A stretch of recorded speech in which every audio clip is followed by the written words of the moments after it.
अरे बच्चों, स्वागत है आज आपका हमारी नई वीडियो जिसमें हम आज पढ़ने जा रहे हैं विटामिन और उनके nutrients for healthy life.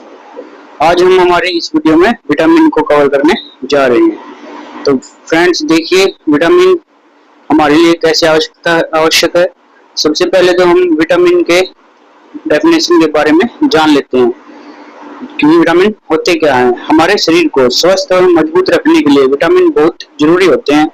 Vitamin हमारे शरीर को ऊर्जा देते हैं, बीमारियों से लड़ने में मदद करते हैं और शरीर का विकास करने में ये महत्वपूर्ण भूमिका निभाते हैं। विटामिन वैसे तो मुख्य दो प्रकार के होते हैं। एक होता है जल में घुलनशील विटामिन, जो जल में घुल जाता है। एक होता है वसा में घुलनशील विटामिन। यानी कि विटामिन यहाँ पे मेनली दो प्रकार के होते हैं। नंबर एक जल में घुलनशील, नंबर दो वसा में घुलनशील। जो जल में घुलनशील विटामिन है उनमें क्या होता है कि वो जल के साथ घुलकर शरीर से बाहर निकल जाते हैं और शरीर में उनका जमाव नहीं होता। जबकि वसा में घुलनशील जो विटामिन होते हैं हमारे शरीर में धीरे धीरे घुलते हैं और लंबे समय तक हमारे शरीर में एकत्रित रहते हैं। विटामिन हमारे शरीर को स्वस्थ रखने में महत्वपूर्ण भूमिका निभाते हैं, इसलिए हमें अपने आहार में विटामिन युक्त पदार्थों को शामिल करना चाहिए। विटामिन की कमी से बचने के लिए हमें नियमित रूप से जांच कराती रहनी चाहिए। यानी कि जांच हमारे शरीर की हो जानी चाहिए टाइम टाइम पर, समय अनुसार। अब हम नेक्स्ट स्लाइड पे चलते हैं जिसमें हम पढ़ेंगे विटामिन के प्रकार कि विटामिन कितने प्रकार के होते हैं। वैसे मेनली विटामिन 6 प्रकार के दिखा रखे हैं यहाँ पे मेन, जिसमें सबसे पहले है विटामिन ए। विटामिन ए जिसको त्वचा, बालों और आंखों के लिए फायदेमंद माना जाता है। विटामिन बी जो ऊर्जा उत्पादन तथा तंत्रिका तंत्र के लिए फायदेमंद होता है। विटामिन सी प्रतिरक्षा प्रणाली और त्वचा के लिए फायदेमंद विटामिन कौन सा है? Vitamin C. विटामिन डी जो हमारे हड्डियों तथा दांतों के लिए बहुत ही फायदेमंद है। विटामिन ई जिसे हम जनन विटामिन भी कहते हैं, वो कौन सा विटामिन है? विटामिन ई और त्वचा और बालों के लिए भी फायदेमंद होता है। विटामिन ई की कमी से जो महिलाओं में है वो जनन के संबंधित रोग हो जाते हैं विटामिन ई की कमी से। विटामिन के रक्त के धक्के जमाने में मदद करता है और हम इनके बारे में डिटेल में आगे स्लाइड्स में पढ़ेंगे। आगे की जो स्लाइड्स हैं उनमें हम इनके बारे में पढ़ेंगे। ये पहले बता दिया मैंने कि विटामिन दो प्रकार के होते हैं। नंबर एक विटामिन है जल में घुलनशील विटामिन और नंबर दो है जल में अघुलनशील विटामिन। जो जल में घुलनशील विटामिन है जिन्हें वाटर सोल्यूबल विटामिन कहा जाता है, वो नंबर एक है विटामिन सी और नंबर दो है विटामिन बी।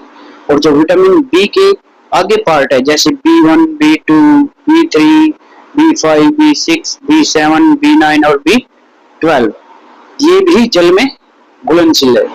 और जो जल में अघुलनशील विटामिन है वो क्या है? वो है फैट सोल्यूबल विटामिन जो है A, D, E और K। A, D, E और K। जो बात मैंने पहले बताई थी कि जल में घुलनशील विटामिन जल तथा मूत्र मार्ग में से बाहर आ जाते हैं जल के साथ घुलकर, और जो विटामिन ई, ए, डी, ई और के हैं वो हमारे शरीर में एकत्रित हो जाते हैं। अगर यह ज्यादा हो जाते हैं तो भी यह नुकसान करते हैं हमारे शरीर में, इसलिए हमें इनकी एक उचित मात्रा ही खानी चाहिए। दोस्तों, हमारे चैनल को भी आप सब्सक्राइब कर सकते हैं। हमारे चैनल का नाम है नॉलेज स्मगलर। ये हमारा चैनल है। आप YouTube पे सर्च करेंगे तो हमारा चैनल आपको इस नाम से दिखाई देगा। अब देखिए विटामिन ए से हम अगली स्लाइड से स्टार्ट करेंगे और आगे बढ़ेंगे। विटामिन ए जिसका कॉमन नाम है रेटिनॉल, इसको क्या कहा जाता है? रेटिनॉल कहा जाता है। किसको? विटामिन ए को। तो विटामिन ए जो है उसको दृष्टि विटामिन भी कहा जाता है। इसका जो कार्य है वो है दृष्टि यानी कि हमारे आंखों की रोशनी बढ़ाना, प्रतिरक्षा कार्य करना त्वचा स्वस्थ रखने के लिए भी यह आवश्यक है। इसके जो स्रोत हैं, यानी कि हमें कहाँ से प्राप्त होता है, वो है मीठे आलू, गाजर, डार्क पत्तेदार साग यानी कि हरे पत्तेदार सब्जियां, लीवर यानी कि जो फैट लीवर होता है, फिश लीवर भी बोल सकते हैं, या किसी भी चीज का लीवर, उससे भी हमें प्राप्त होता है। इसके जो कमी के लक्षण हैं, यानी कि इनकी कमी से, विटामिन ए की कमी से हमारे शरीर में क्या क्या लक्षण दिखाई देते हैं, वो है रात में अंधापन, यानी रात को कई आपने देखा होगा कई मनुष्य जो है वो रात में नहीं देख पाते, उनको यह रोग पाया जाता है।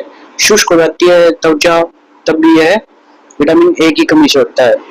कमजोरी महसूस होती है प्रतिरक्षा प्रणाली में, तब भी विटामिन ए की कमी हो सकती है। जो अनुशंसित दैनिक सेवन है इसका, वो 700 से 900 माइक्रोग्राम हमें विटामिन ए की आवश्यकता दैनिक कार्यों में होती है। अब चलिए विटामिन नेक्स्ट देखते हैं, विटामिन सी। विटामिन सी को क्या कहा जाता है, एस्कॉर्बिक एसिड। क्या कहा जाता है, एस्कॉर्बिक एसिड। विटामिन सी जो है वो हमारा प्रतिरक्षा बूस्टर है, और विटामिन सी जो है खट्टे पदार्थों में पाया जाता है। किनमें पाया जाता है, खट्टे पदार्थों में, जैसे नींबू, संतरा इत्यादि। इसके जो कार्य हैं वो क्या है, वो प्रतिरक्षा देता हमें बीमारियों से। किनसे, बीमारियों से प्रतिरक्षा देता है। कोलेजन उत्पादन और आयरन अवशोषण के लिए महत्वपूर्ण है, जैसे कोलेस्ट्रॉल हो जाता है तो भी यह उनको कम करता है, अवशोषण कर लेता है।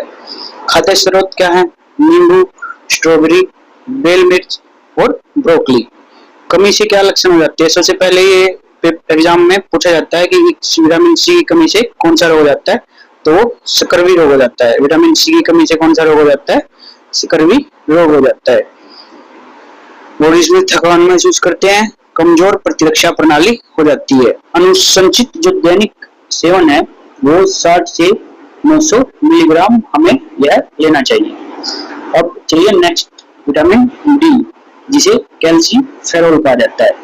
कैल्सीफेरोल शीर्षक क्या है, विटामिन डी जिसे सनशाइन विटामिन, यानी कि सनशाइन का मतलब क्या है कि सन की उपस्थिति में हमें यह विटामिन मिलता है। खाद्य स्रोत जैसे फैटी मछली, जैसे पिक्चर में दिखाया गया है, मछली से, फिश से, दूध उत्पाद यानी कि मिल्क, दही, पनीर इत्यादि से हमें यह मिलता है। कमी के लक्षण क्या है, रिकेट्स हो जाता है, यानी मसूड़ों में खून आना स्टार्ट हो जाता है। ऑस्टियोमलेशिया हो जाता है, कर्म के बढ़ते जोखिम है।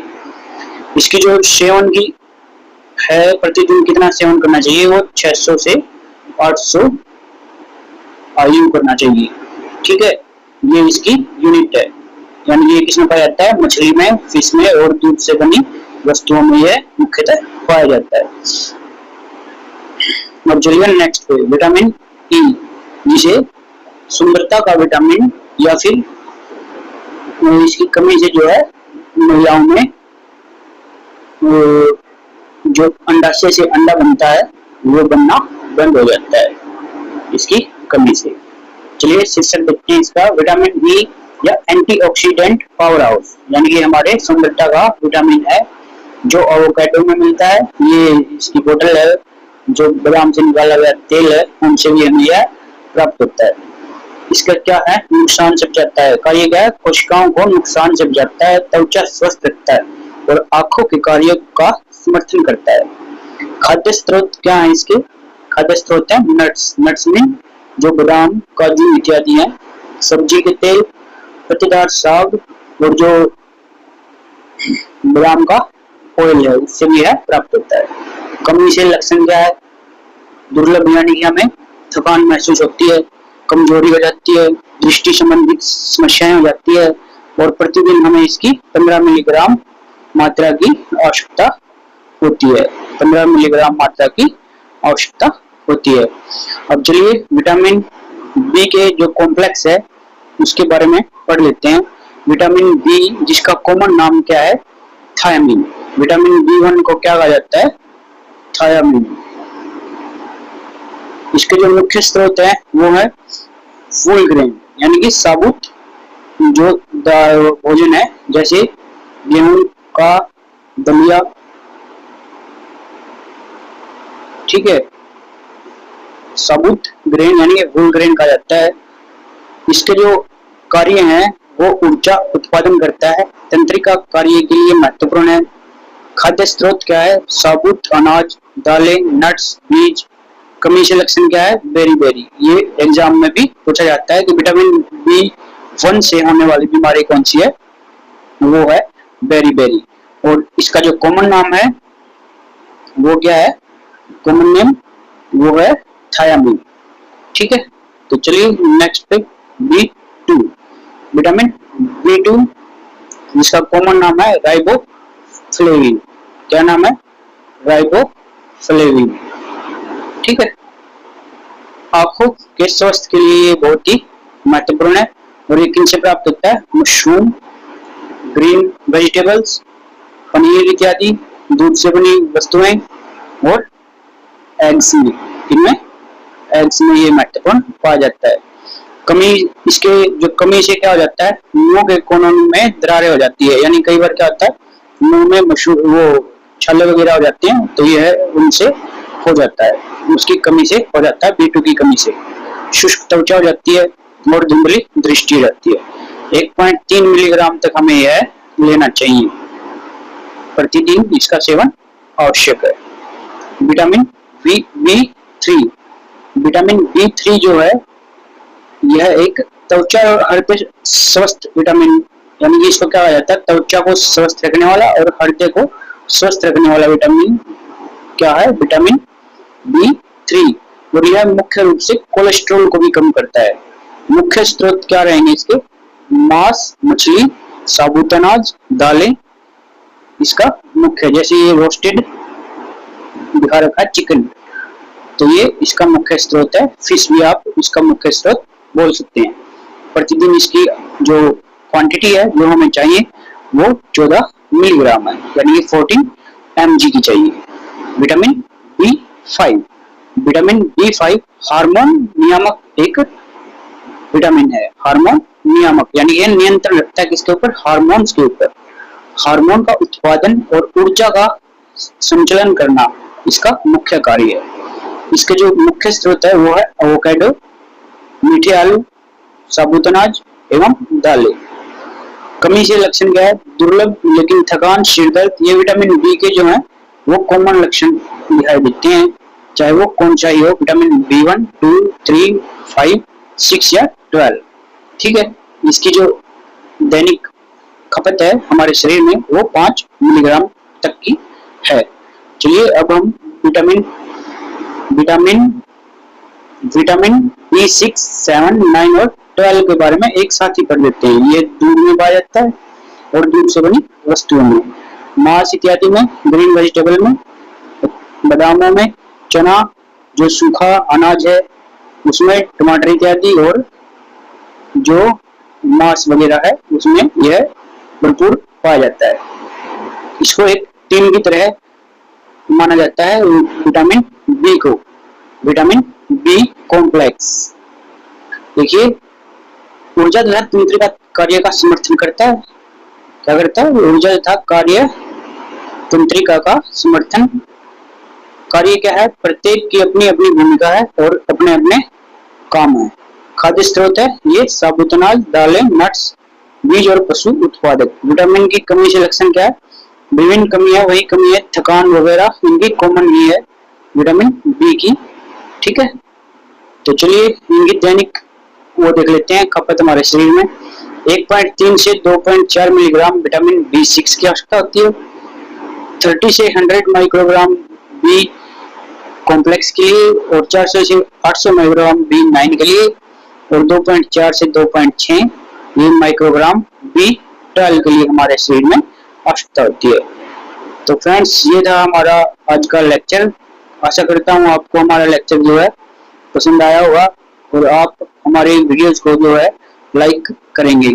और हमारे जो चैनल है नॉलेज स्मगलर, इसको आप सब्सक्राइब करना मत भूलिए। और अगर आपको वीडियो पसंद आई हो तो वीडियो को लाइक करें और अपने दोस्तों के साथ शेयर करें। आपका बहुत बहुत धन्यवाद वीडियो देखने के लिए।